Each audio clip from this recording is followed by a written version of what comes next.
Hey, Brian. Hey, Elliot. What's the talk of the table?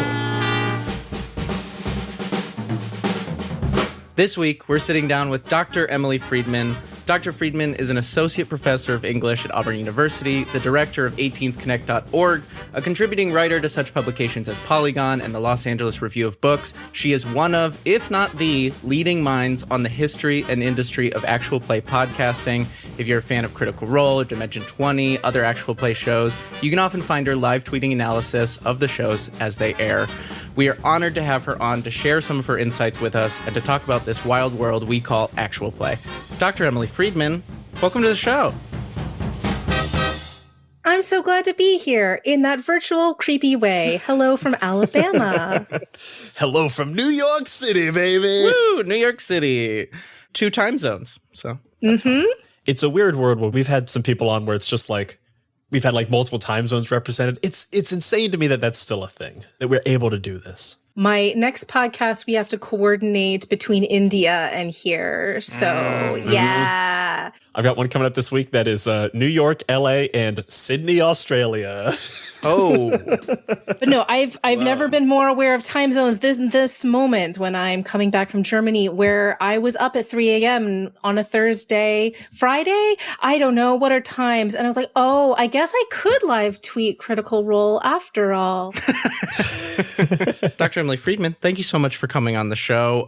Brian, I know you had some big goals for this conversation. You want to introduce that idea a little bit? I do kind of have some big goals. And Emily, this is kind of on the back of a recent, as of this recording, Twitter thread you were discussing with James D'Amato of One Shot.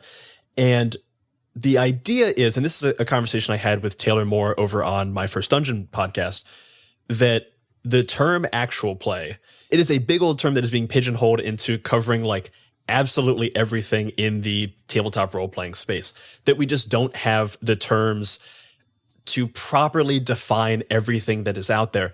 And that's causing like a tension between what people are expecting, what people are getting. If you think you're going into a horror movie and it turns out it is a comedy, you're not going to like it because your expectations weren't met. Yeah, it's a problem. But it's, as with so many things in the tabletop space, my brothers, sisters, friends beyond the binary, it's a problem that we have to think about in terms of scale. It's a big problem in tabletop. It is not the problem actual play has for everyone else. So I teach here in Auburn, Alabama at the university, class on tabletop, and my students still are not necessarily familiar with actual play at all, even if they're playing a lot of role-playing games, right? And the challenge is also true in academia. This has become a really fascinating field for media studies and game studies and performance studies. But we still have to define the term of what actual play is, even as a big umbrella term. And so while I adore everything Taylor does, and I think he's really smart, we're not ready yet to say, oh, actual play and then some other terms. I think we need to modify actual play, right? In different kinds of taxonomic ways that, we need to add on a kind of live actual play, studio actual play, edited actual play, these sorts of things. We need to figure out, what are the things that matter in those ways, because we're still defining, like my job still for Polygon and for places like the LA Review of Books. And, when I'm writing an academic article or when I'm writing this book, is the first thing I have to do is say, this is what actual play is. And even in game studies, the other weird, annoying thing, right, is that actual play had a meaning before the way we use it now. Actual play was during the height of the Forge and Google Plus and a previous generation of understanding and talking about tabletop and criticism, was literally recorded play sessions, not for entertainment value, but for analysis, right? Like, so to see what's happening, how a game prototype is shaking out, to think about what might be going wrong at a particular table in terms of dynamics. So I was just at a conference where I was, along with Alex Chalk, the actual play people, And everyone else is a game designer or an expert in the tabletop space in other kinds of ways. And many of them are like learning to think, oh, right, now when we talk about actual play, we're talking about this new mode, this new genre, this new artistic expression of that's related to tabletop in some kind of way. And they're getting there. They were able to do that, right? So we've got to win. We've got to win inside the core. We still have to explain, right, to your grandma or to someone who's trying to find this stuff on YouTube, trying to find this stuff on Spotify or their podcatcher. The thing that is going to give me more gray streaks to dye funky colors is I have a hard time finding the new actual plays when they are not identifying as actual plays in their metadata or in their description. And so I'm like, great, an improvised audio drama. Love to see it. So great. Fuck you. Please put actual plays somewhere in the description so that I can find it. Because right now we don't have the discoverability. And this is my plea for, artistic expression is great. Clarifying what we're doing is awesome.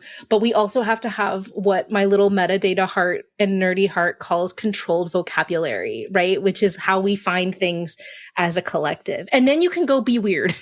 Right. So the opening lecture is over. but that's where I start from when I talk to Taylor and I'm like, I get you. I completely sympathize with the idea that narrative play is a useful term. It's also not one that we're all using and we all haven't picked up. So can we do narrative actual play? Audience-centered actual play? Can we modify so that we still have a controlling phrase that we all use? Please and thank you. So I guess then that if we have this control phrase, I guess a good place to start is by, as best we can at present moment, trying to define that control phrase. So where you sit right now with all the knowledge that you have currently, what do you think that is? Like your best take at defining that term as it is now?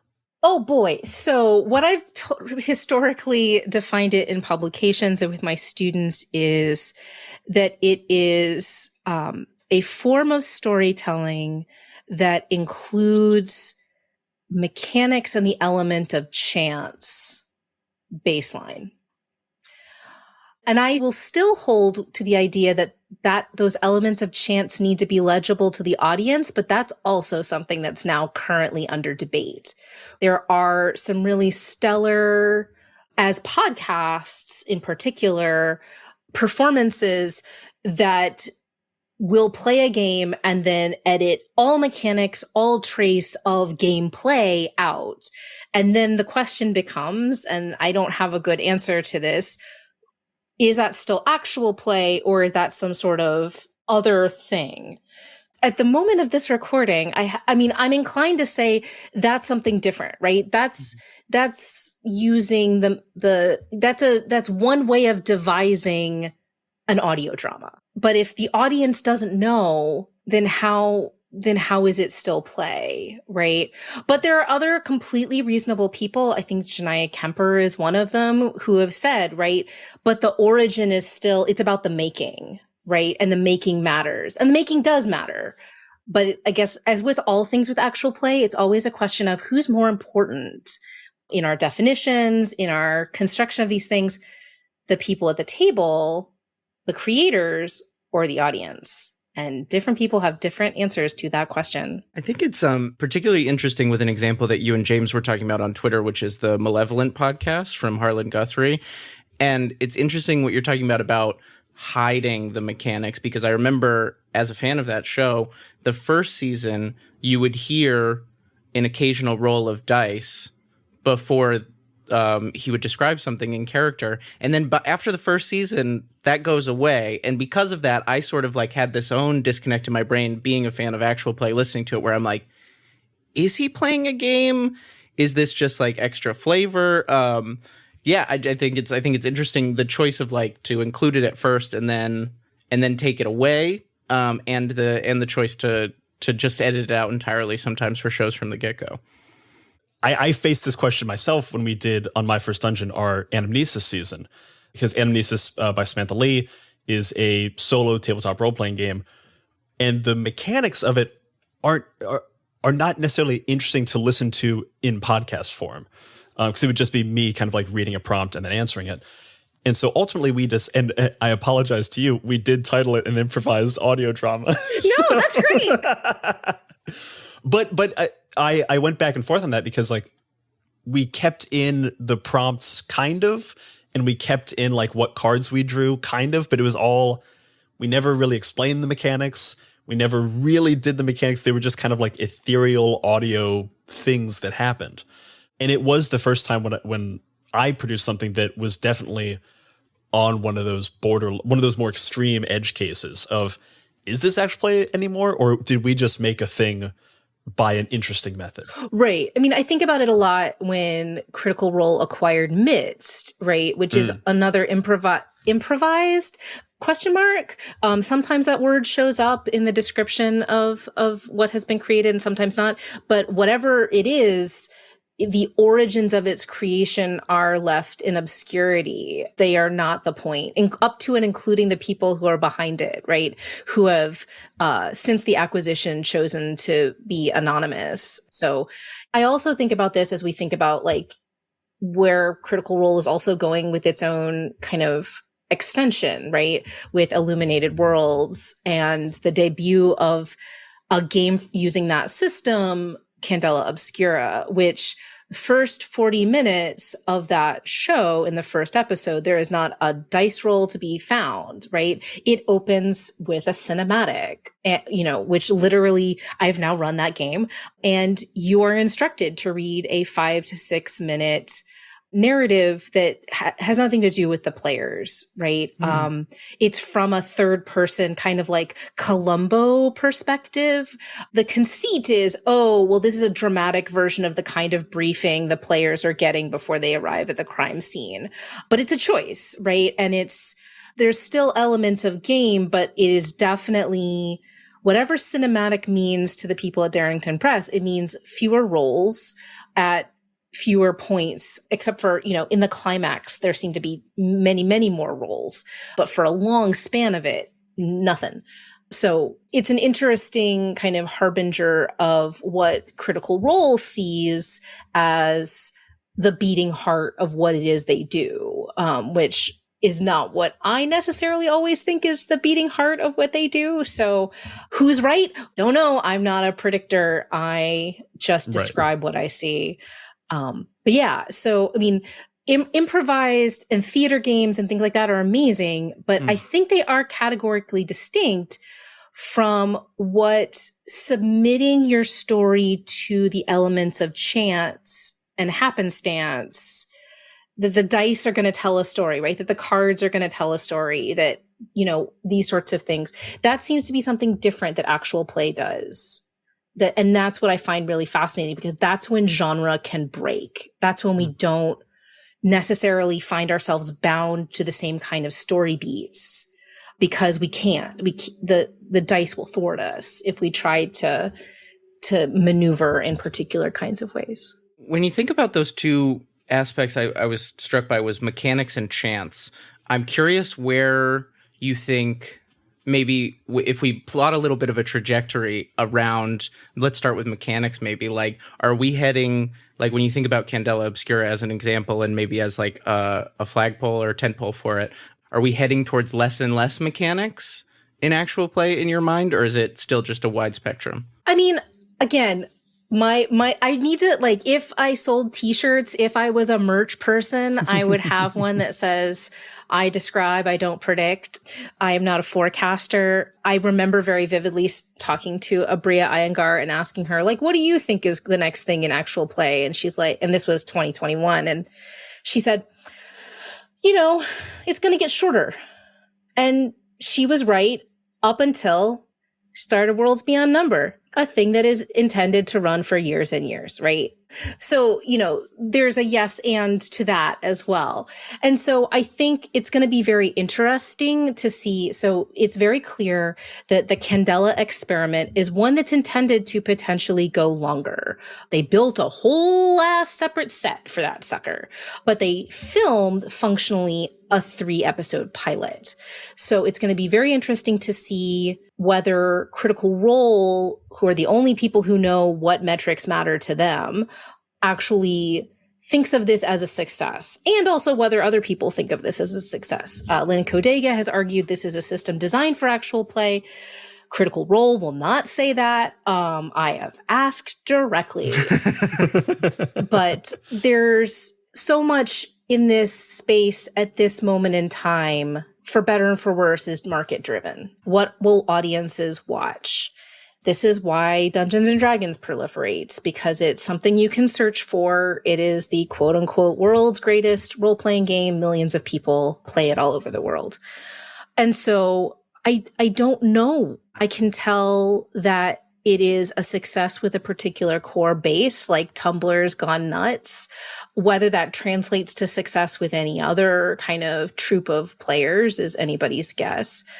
And whether it brings in a new audience, which I think is the challenge that actual play now faces, right? You can't keep putting the same $5 in circulation and expect to grow. You've got to figure out a way to hook in. This is why I think Dungeons and Drag Queens is the current success story of 2023, because the RuPaul's Drag Race folks came over and were like, oh, this is fun. And maybe they're going to watch the rest of, they've got the Dropout subscription for a month, so they might as well take a look at the rest of what they're offering. And maybe we'll have some converts to D20. But that's also very explicitly an introduction to Dungeons and Dragons.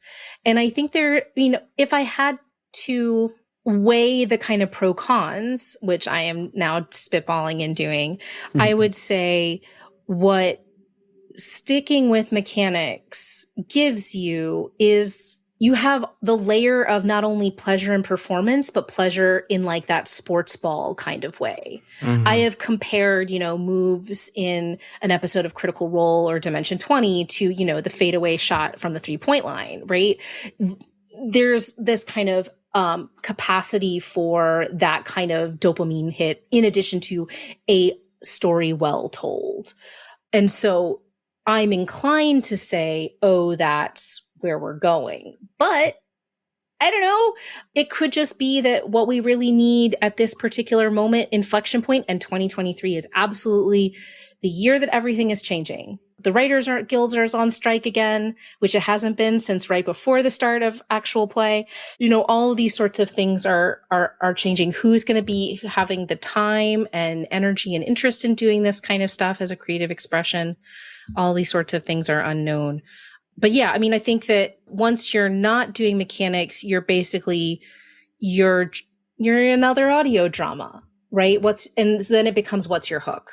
And I think you touched on a lot of this is driven by what the market wants. And we talked with Eric Silver of Join the Party and of Multitude, and he has a kind of idea of, and he's talked about this a couple of different places, that there is a current like LA-ification of things where it is kind of all being driven towards what Dimension 20, what Critical Role, what Worlds Beyond Number are doing, where it's all essentially long-form improv with a rules-light kind of take on Dungeons and Dragons.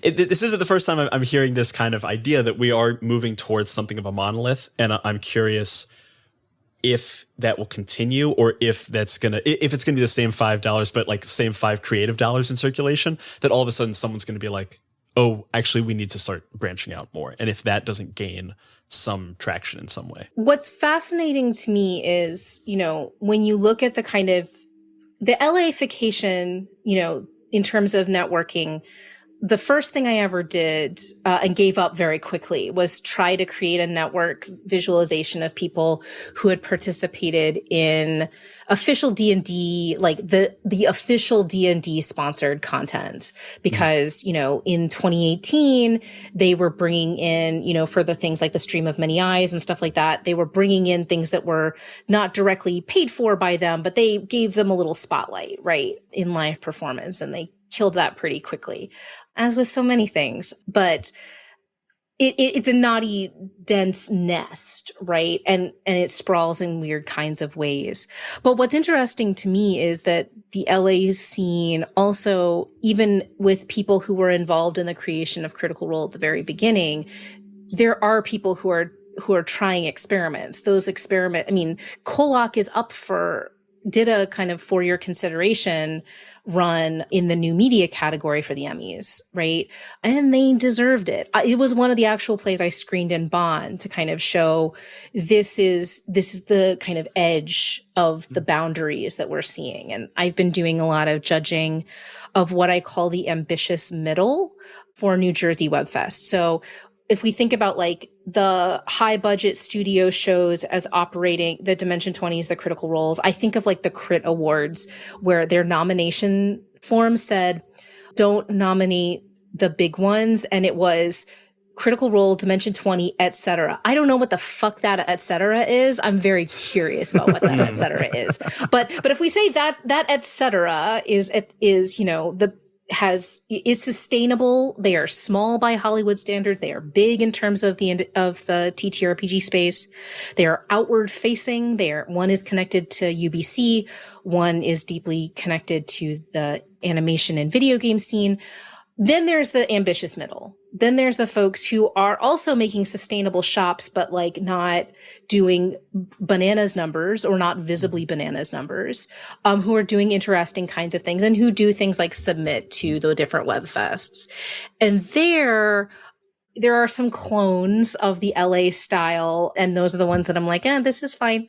This is fine. But there are, you know, some really interesting experiments with different things that, for example, that only audio can do, which of course Dimension 20 and Critical Role can't do, or have not yet really immersed themselves in like podcast forward, audio first production, and also what different systems can get you. And that's where my that's what I want to hear about. Like, I get email pitches in my inbox because people are hoping for Polygon coverage, or just that I'll like mention something because on Twitter that mattered for a hot minute. And anytime the pitch leads with, we're a group of friends, like, congratulations, that's great for you. Welcome to the baseline. The expectation is that you are a civil human being with the people at your table.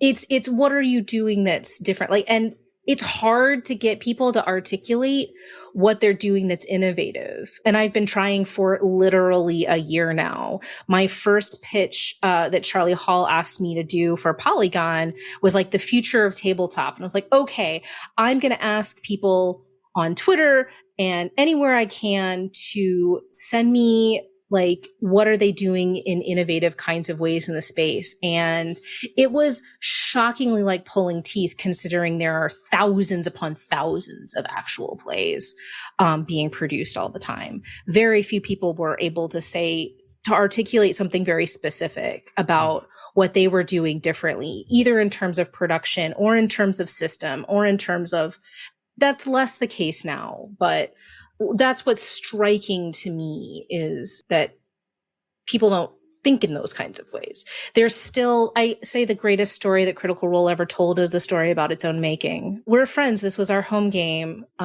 We put it on Geek and Sundry, and who could say? And they're telling the truth, right? All of those things are true. All of those things are insufficient to describe how Critical Role took off. It was Twitch at a particular moment in time. It was 5th edition at a particular moment in time. All those sorts, and it's people who maxed out charisma and got some magic items on top of it, and people who knew how to deal with fan bases. It's not for nothing they had been in the anime scene doing, dubs and things like that, and being in fan conventions and all of that sort of deal. But what's striking to me is I have interviewed people who have come up in the wake of Critical Role is the sense that that is still a template that is available. And I was talking to Matt over DM the other day and saying, I have the feeling that you have the same relationship to this space that I do to graduate students who are like, so how can I have a job just like yours? It's like, fuck if I know. I was one of the survivors from the 2008 economy crash. Half the jobs I applied for totally evaporated.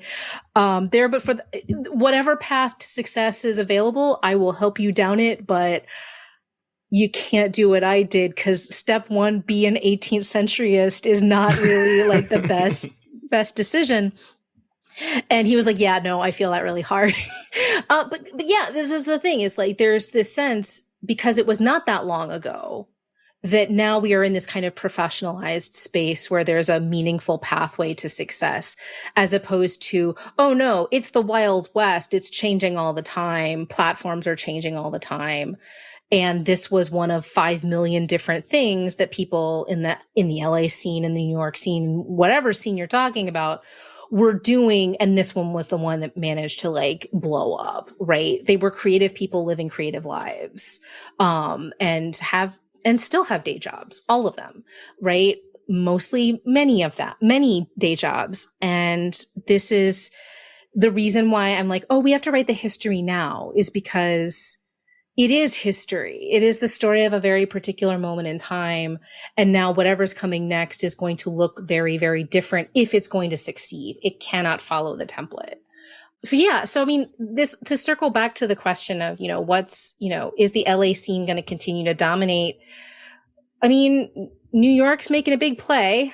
Especially, go New York. Yeah. New York's making a big play, not just, the work that you're doing, the work that Taylor is doing, but also, Ned Donovan, who leads New Jersey Web Fest, but also is kind of central to the new season of Encounter Party. That is one of the actual plays that's going to be on the D&D, network, which is a really interesting experiment. That thing's LA based, but right, like who are they? And it's deeply immersed in that, but it's also coming from, kind of East Coast sensibilities. And then, of course, there's the Atlanta scene, which are all theater and film professionals who are doing interesting studio work. That's Elder Eye Entertainment and stuff like that. That's Atlanta by Night. That's some of the new stuff. And they're having good relationships with Chaosium and with other kind of spaces. So, I mean, again, I think we have to retool what success is. No one's going to have Critical Role success. That's just, Critical Role shouldn't have had Critical Role success in terms of like just, it's not just lightning striking, because lightning strikes all over the place all the time. It's really kind of, it's a unicorn, right? This is what Troy Baker has said about it. These things don't happen in Hollywood, period, end of sentence. So, and I think if we manage expectations back down to, oh, this can be a meaningful part of my creative life and I can do it sustainably, and that's a win. If that's the goal, then I think we see more success, more different kinds of success, and hopefully new audiences. Fingers crossed. I hope that when my book comes out in a couple of years, it's not talking about something that was, but something that has bloomed and transformed into something still different. I want to dig in on the audience perspective of everything you were talking about there. I'm curious because you talked a lot about creators are putting this idea on themselves that like the Critical Role path, the Dimension 20 path, maybe is still something they can achieve. And I'm curious from the audience point of view, are audiences still wanting more Critical Role like shows, more Dimension 20 like shows, or are you finding especially I'm curious when you speak to people who are 100% outside of listenership, have never listened to an actual play, are they kind of ready for anything, or are they, I've listened to Critical Role, I want more Critical Role clones? It's very interesting, especially with undergraduates, because I often talk about this as a media that's still, I mean, survey data shows that there's a rising audience of Gen Z swelling, and it's equally NB, femme, and mask identified, which I find like equal in thirds, which I find fascinating. And I can't survey below the age of 18, so it's a little bit skewed in that way. But we know that it's my students' age that are kind of the not the primary audience. I have respondents to my survey that go up to over 70 years old, but that's, a large number. And so I ask my students to help me get as an impression of as many actual plays as possible. So I have this huge master list, and they listen to the first 30 minutes to gather some information, like, what's the layout of the screen, if there's a screen, what kind of additional audio is there, how long does the game facilitator speak before the players speak, are there things like player introductions, all these kinds of little weird features. And it's always fascinating to me which things hook my students, because they are not, by and large, there are students who come in having loved Critical Role, but they're just as likely to latch on to some random game, I've never heard of. And then when I look at it, it's not like secretly tracking on, on Tumblr or something. Like, I have not missed this. Mm-hmm. This is just, a small fish doing its thing, and it found another audience member. And what we know from the survey data is that most people who are watching actual play or listening to actual play keep up with a handful, like fewer than I have fingers on one hand, each week, and each month a little bit more. So there's not room for another Critical Role. If they're doing Critical Role, and this is something that I'm hypothesizing, if they're doing Critical Role, they don't have room for much more. If they're doing Dimension 20, then they have room for other stuff, which is a good thing, because Dimension 20, of course, has an entire extended universe, not just Worlds Beyond number, but also NADPOD and other sorts of things. But yeah, I think that, there are only so many hours in the day. And there are some people who are hardcore power listeners, especially people whose jobs require not a whole lot of a certain kind of mental processing power, or if they're driving a lot or those sorts of things, then they are looking for new content all the time in a particular niche. But yeah, I think that the if you're following the template in the hopes of being another Critical Role or another Dimension 20, the spots have been occupied. People are not going to the equivalent of the Amazon, show me more for those. They are devoted to those fan bases. But if they're a big fan of Call of Cthulhu, then they probably have more hours in the day to listen than there is good produced content to listen to.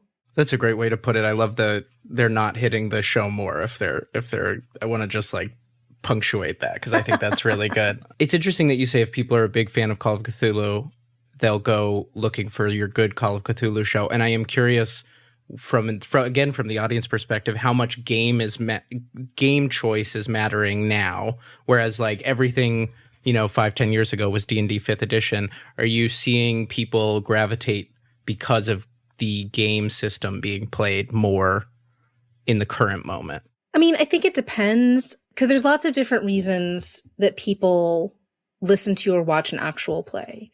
We so often talk about the parasocial, right? That you're watching somebody and taking pleasure from that particular performance.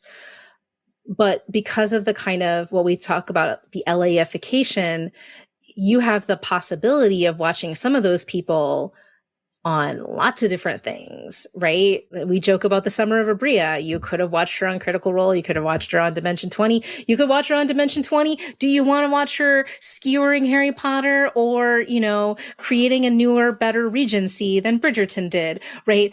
You have a lot of choices if, you're going for the personality that is Abria Iyengar.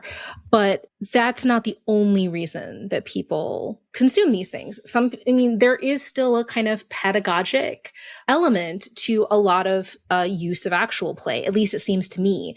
This is why One Shot and Party of One have, been going strong for as long as they have, because every episode is a new encounter with a new game system. They're the closest that we get to something like Will Wheaton's Tabletop, right? Or Beckett Scott's Game the Game, which do for board games what we don't really fully do for tabletop games, which is here's how you play it and here's what a game session looks like. we don't do that with engaging human beings and, edited artfully and entertainingly. Party of one and one shot are your options for that, or the major options for that. There are a couple of others too that are also in the mix on this. We are variety. And of course, Friends at the Table is like the landmark for that, for a longer form, right?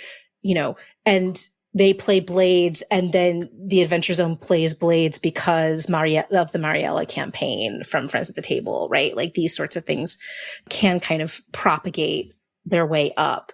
I mean, what's fascinating to me are those particular kinds of moments where something that's happening in the kind of middle or upper middle range gets kind of picked up by the bigs because some people are paying attention at that level. But yeah, no, I think it's less. So for some people, they're picking system.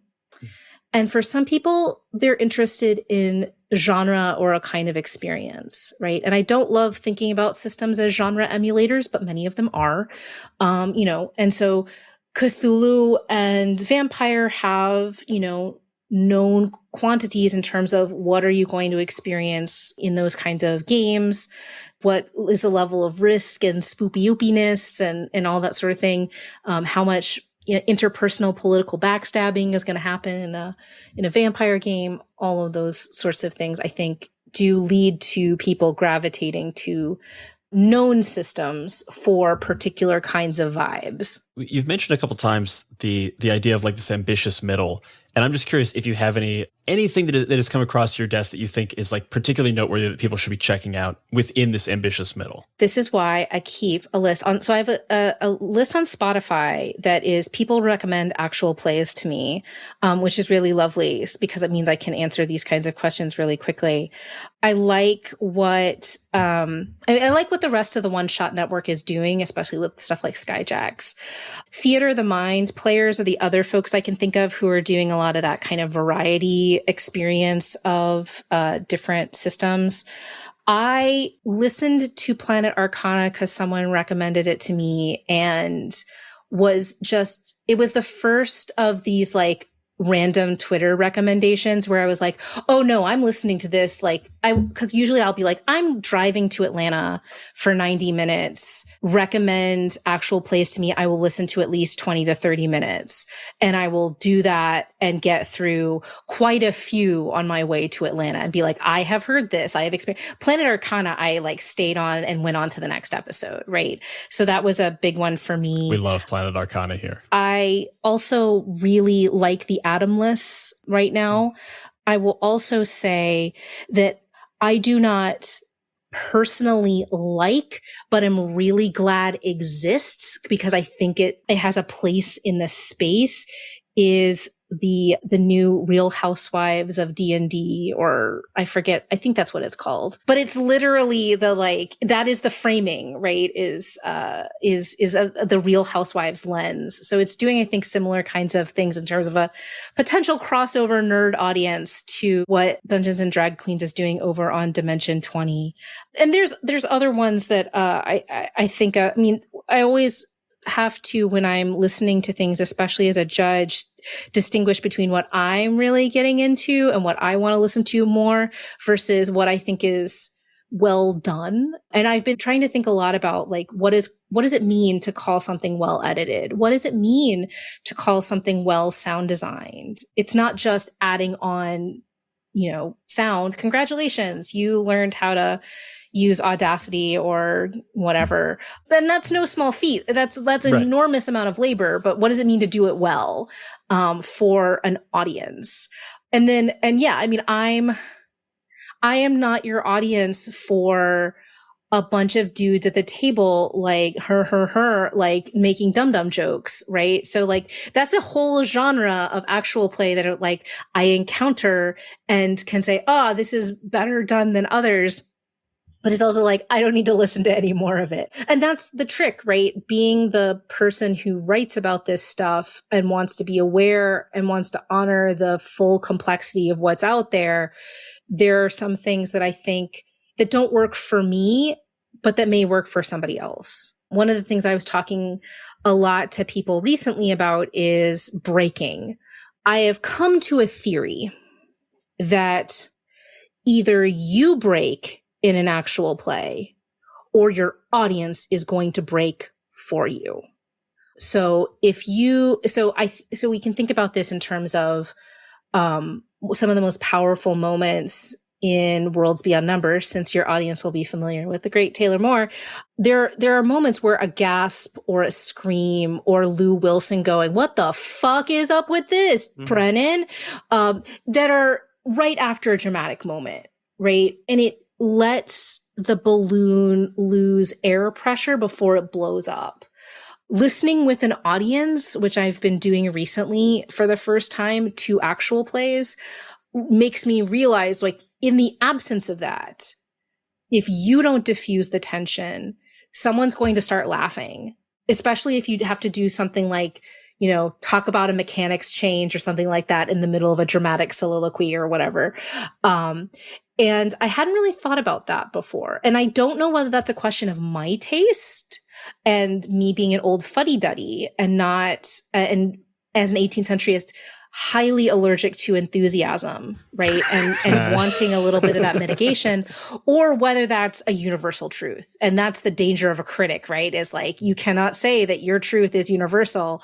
So it's something I'm hoping to talk to more people about, because, if I'm right, and it is close to a universal, or it's a majority of listeners and viewers, then I can tell creators, hey, you might be shooting yourself in the foot.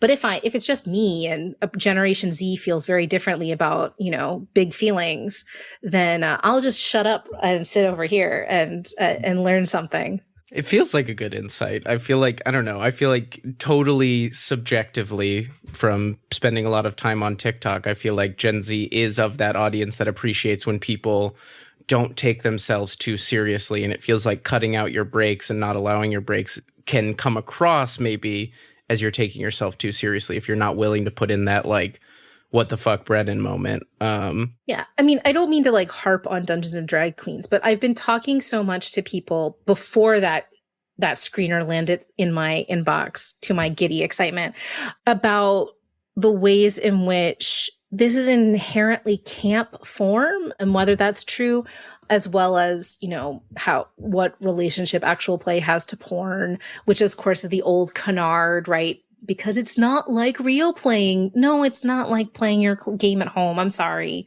But I want to put the porn metaphor to the side a minute, because it has taken hours of my life away in conversations with really smart people. But the idea of, something adjacent to camp, and what awareness, camp is about being unaware. And so why I push back against the idea of this is inherently camp is because in most of the most popular forms, we get some kind of wink, we get some kind of awareness that it's kind of silly to play a game, right? And it's fun. And that's part of and the pleasure is this kind of sympathetic pleasure of we're playing this game together, and isn't it fun? Mm-hmm. Even when it's dark or scary or that kind of thing. Now, what that means for horror seems like the second most popular genre. You don't want to break tension. How do you not break tension? Or how do you break it in like micro fissures so that you don't lose momentum? I think there's some interesting examples of that. There's a thing that I think about a lot when I'm editing something, or when I'm kind of coming into any new show, and it's that for every audience, there is some kind of activation energy. There is a hump you have to get over before you're like in it. And even as a person who watches a lot of actual play, every new season of Dimension 20 I come into, the first 20 minutes are honestly hard for me to get through, because you have to accept a new world, and it's just tough. And coming into a new show that you don't already have the trust with, that I know it's going to be a good show. It's Dimension 20. The worst Dimension 20 series is still going to be a very good time. But coming into something as an audience member that I've never experienced before, I don't know any of the players, I don't know any of the people, I don't have a trust built with them yet that this is going to be worth my time. Getting over that activation hump is really difficult. And I try to spend a lot of time thinking about it every time I edit the first episodes of one of our podcasts, of all right, how do we get into it? How do we prove very quickly that this is worth listening to, that this is going to be a fun ride? Have you found that there are any shows that are doing this, that Because if you're listening to only the first 20 or 30 minutes of everything you get sent, have you found any commonalities of the shows that you're like, oh, wait a minute, I'll listen to 15, 20 minutes more. Oh, Planet Arcana, I'll listen to a whole episode. Is there something that people are doing, or maybe probably better to say not doing, that you think has led to a greater success for you personally as a listener? Yeah, no, this is officially Dr. Friedman's very personal, eccentric opinion time. The first example that came to my head was Dungeons and Daddies. That's the smartest opening of any actual play, because it's always different. They're doing a recap by doing a parody of something else. Remarkably clever way of bringing you in. And then they do the thing that a lot of shows do thereafter, right? Which is a little, kind of instrumental Dungeons and Daddies, not a BDSM podcast, sometimes a BDSM podcast, and a brief, like, here's the voices you're about to hear. And then the like stupid table talk. I think that the thing that's most irritating to me is when we start with the stupid table talk and there's no clear sense that was a choice versus this is when we press the record button.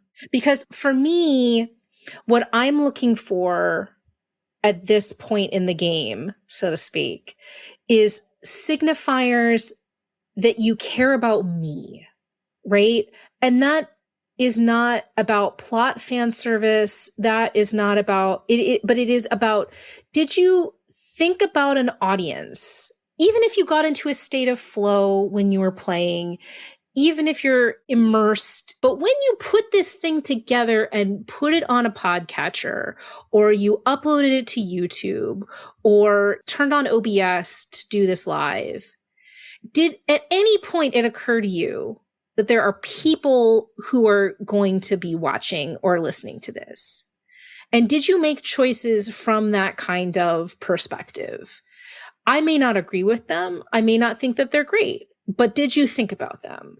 One extreme of that, right, is Zach Eubank on Kolak, who's like, my players don't like playing, or sometimes they don't like playing, because I am thinking about nothing but the audience, right? When he is kind of engineering the experiences that he is doing there, and that's, I don't know that we all need to be that.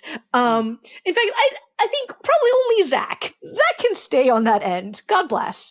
But the other end, you fall off the horse on the other side.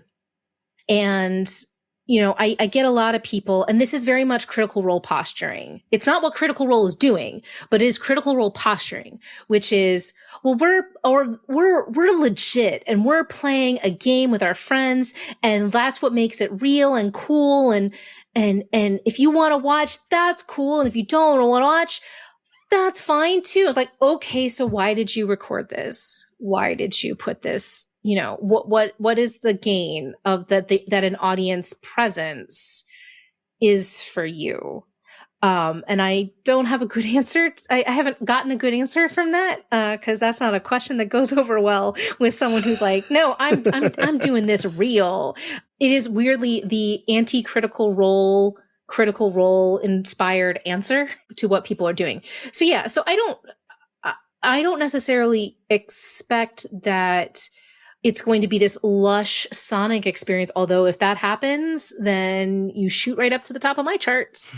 But am I seeing this sense that the creators have taken some time to think about choices with what they have, right? It doesn't have to be fancy, but it has to be intentional. Maybe you're not going to hit that mark, but maybe you will the next time.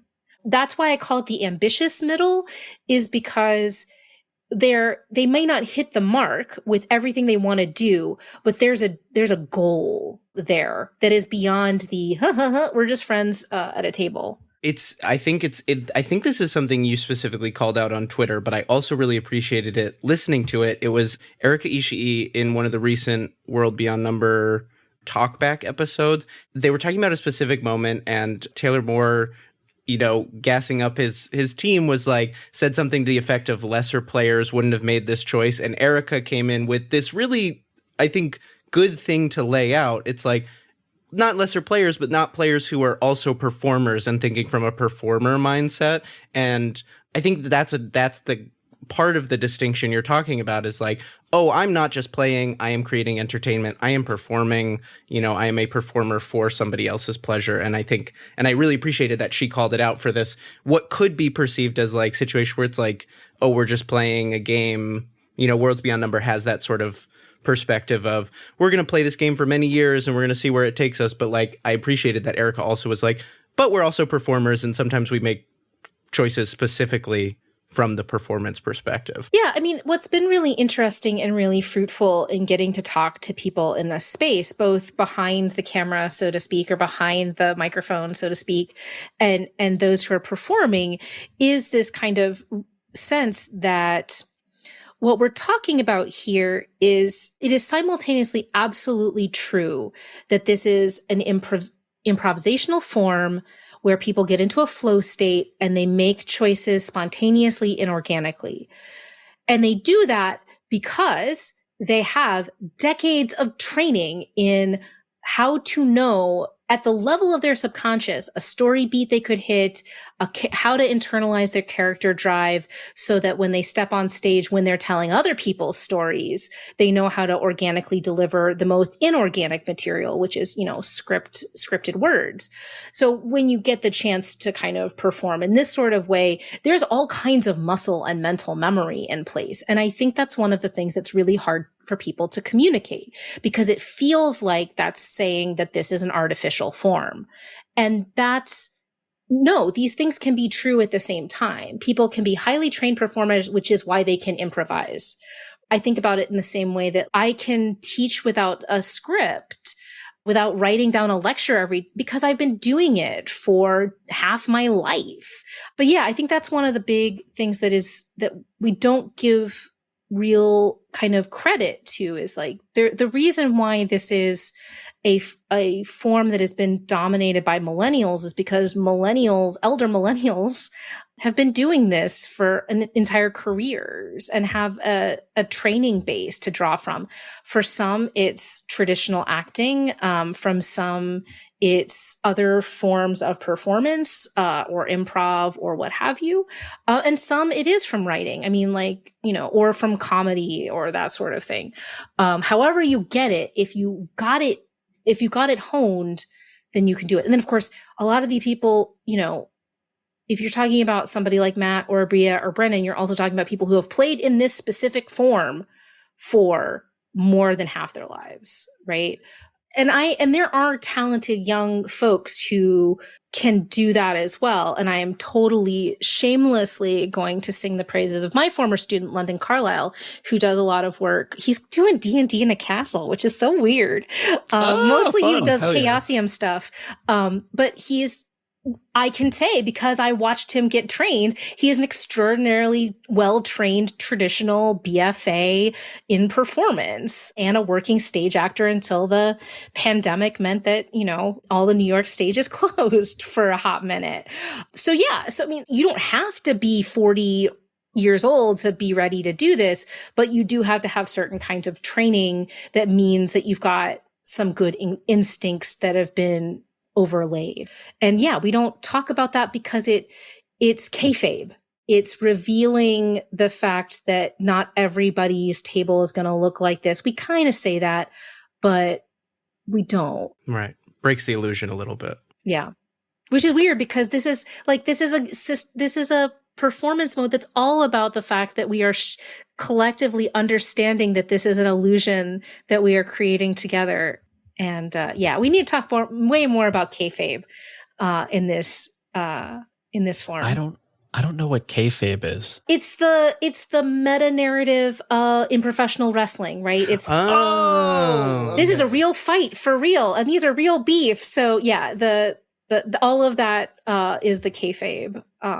Danielle Radford would be the most expert person to talk about this, but yeah, there's definitely some awareness that that's part of the mix as well for folks who are fans of professional wrestling. It's funny how many people in the tabletop space I see are fans of professional wrestling. There's a pretty decent crossover there. Yep. We're all doing the same thing. It's all professional wrestling. It's all sports. It's all soap operas. Everything, there's nothing new under the sun. Everything is the same thing. Exactly. Yeah. I mean, we understand super long form kind of narratives through soap opera. We understand kind of these weird levels of performance through things like professional wrestling.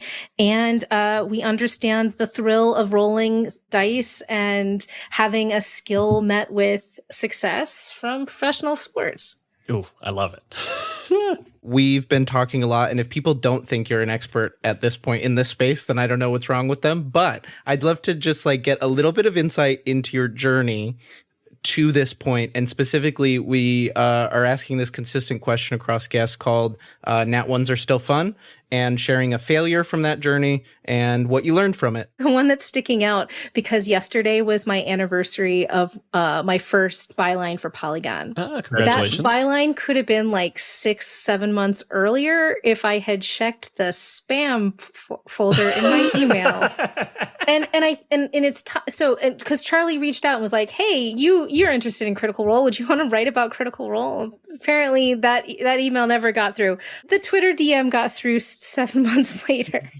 And I think that's tied to another thing that is actually still kind of like, a negative stat in my block, which is I find it really hard to ask and to pitch, right? And that has been something that I've had to kind of strengthen across this, right? Like I'm used to like submitting an application, right? Like for my job or for an article or that kind of thing. But coming into this space and wanting to talk to people publicly and wanting to write for the public and all of those sorts of things meant that I had to get accustomed to, throwing pitches out into the world kind of in all kinds of places. And also to ask people to do things for me, which is even harder.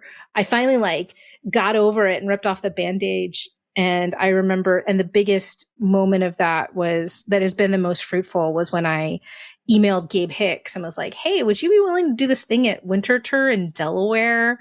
And he was like, "Absolutely." And it has led to this incredibly productive and fruitful kind of set of collaborations ever since.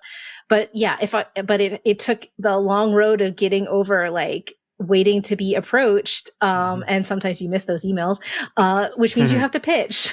So check your spam folder. Check your spam folder. And don't be afraid to ask. And I would say, they always say shoot your shot, but shoot your shot in a way where you're A, respectful to people, and B, ready for what comes next. Just my little take on pitching as well is always present it to someone in a way that makes sense for them. So I'm not just asking you to do a thing. I'm being here's what I can offer you if you can do this thing for me. Make it an equal exchange of ideas and of time and of resources as best you can. People think of networking as kind of predatory. What networking should be in its best form is you coming open-handed and open-hearted with, these are the things that I can provide. And so the other thing that was really hard for me as part of this is realizing that, oh, right, the Dr. Friedman thing actually means something, and it has a kind of benefit and people also really want to feel like their work is being honored and heard. And I didn't realize that, you can be surrounded by hundreds of thousands of fans and never get to talk about the things that actually matter to you, or feel like your work is actually being thoughtfully engaged with. And so realizing that was a value add that I was providing was the aha moment to oh, now I can ask. Now I feel like I can reach out to people and not feel like I'm just being a leech, but I'm providing some kind of value. Love that. And then the last of our pre-written, pre-canned, we're asking them every time questions is, my questionnaire for all of our guests. And this is a question we call, this is just the question. Okay, that was a long preamble, and I'm going to keep all of it in as punishment for having said it. It's the overthinking episode, so yeah, it's fine. Everything's fine. Okay, you guys ready? All right. Do you have a question, Brian, you wanted to ask? Yeah, I do have a question I want to ask. Elliot, thank you so much for asking. Emily, what are you bringing to the table today? So what is a person, a game, a show, a resource, something under the broad, vast umbrella of tabletop that you want people to know about?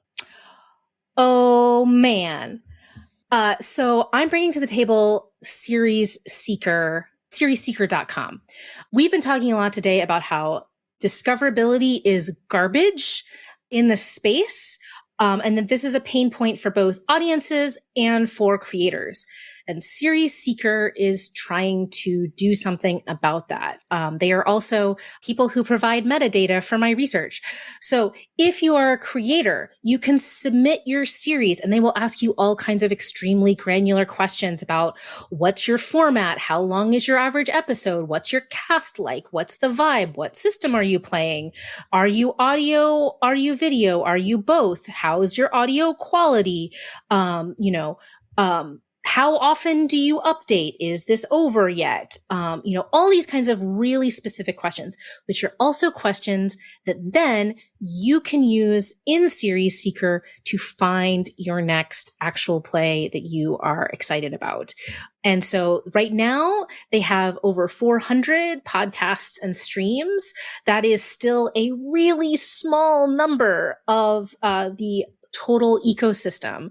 So anytime you give me a chance to kind of hype something, that's going to be it, because I really believe that we're in a time when platforms are funky and we can't all get on TikTok.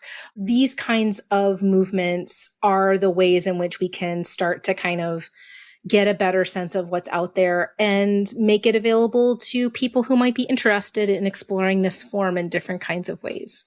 So that's seriesseeker.com. I'll be heading over there immediately after this interview because I was unaware of this thing, and it sounds fabulous. Thank you, Dr. Emily Friedman, for coming to the table. You want to tell the people where they can find you? You can find me at FRIEDE. You can find me using that handle most places except for Instagram and YouTube, where I am Critical Prof. And I own the means of production and will always be available at EC Friedman, that's friedman.com, where you can sign up for a mailing list and get information about upcoming surveys and interviews that I'm doing with members of the tabletop community. And I hope to see some folks at Big Bad Con, which is where I will be in September. And if you want more gaming content from us, you can check out the 20-sided newsletter and the Many-Sided Media Discord if you want to talk about all of My First Dungeon, Talk of the Table, and anything else we make games related. Those are both linked in our show notes below. Rate, review, and follow wherever you find your podcast. And that is what the table is talking about. Bye, everybody.